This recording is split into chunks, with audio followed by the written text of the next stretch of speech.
તો કોંગ્રેસ અધ્યક્ષ મલ્લિકાર્જુન ખડગેએ શુભાંકર સરકારને પશ્ચિમ બંગાળ નવા પ્રદેશ પ્રમુખ તરીકે નિયુક્ત કર્યા। કોંગ્રેસના કદાવર નેતા અને પૂર્વ પ્રદેશ પ્રમુખ અધીર રંજન ચૌધરીના સ્થાને તેમની નિમણૂક કરવામાં આવી છે। કોંગ્રેસે તેની રજૂઆતમાં કહ્યું કે પાર્ટી અધીર રંજન ચૌધરીના યોગદાનની પ્રશંસા કરે છે। લોકસભા ચૂંટણીના 3 મહિના પછી પશ્ચિમ બંગાળમાં કોંગ્રેસ પાર્ટી ફરી એકવાર સક્રિય થઈ છે। કોંગ્રેસ નેતૃત્વએ શુભાંકર સરકારને બંગાળ પ્રદેશ કોંગ્રેસ સમિતિના નવા પ્રમુખ તરીકે તાત્કાલિક અસરથી નિયુક્ત કર્યા છે। તેમને અધીર રંજન ચૌધરીના સ્થાને બંગાળ કોંગ્રેસના અધ્યક્ષ તરીકે નિયુક્ત કરવામાં આવ્યા છે। હાલમાં શુભાંકર સરકાર પક્ષમાં એઆઈસીસી સેક્રેટરી તરીકે પોતાની જવાબદારી નિભાવી રહ્યા હતા। કોંગ્રેસના રાષ્ટ્રીય મહાસચિવ કેસી વેણુગોપાલે મોડી રાત્રે તેમની નિમણૂક અંગે પત્ર જારી કરીને આ માહિતી આપી હતી।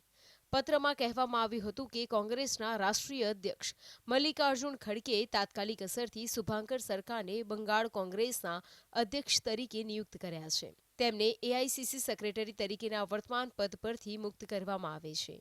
આ સાથે જ પાર્ટીએ પૂર્વ પ્રદેશ અધ્યક્ષ અધીર રંજન ચૌધરીના યોગદાન અને કામગીરીની પણ પ્રશંસા કરી હતી।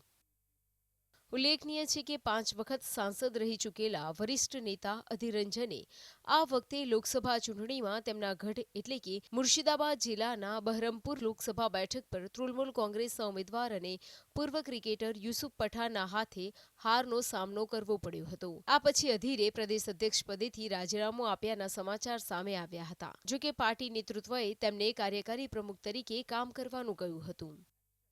વાસ્તવમાં લોકસભા ચૂંટણીમાં અધીર રંજન ચૌધરી અને બંગાળના મુખ્યમંત્રી મમતા બેનર્જી વચ્ચે ઘણી ખેંચતાણ જોવા મળી રહી હતી। આ અંગે ટોચની નેતાગીરી સાથે અધીરના સંઘર્ષના અહેવાલો પણ સામે આવ્યા હતા। અધીરે પણ ખડગેના વલણ પર નારાજગી વ્યક્ત કરી પાર્ટીમાંથી અલગ થવાનો નિર્ણય કર્યો હતો।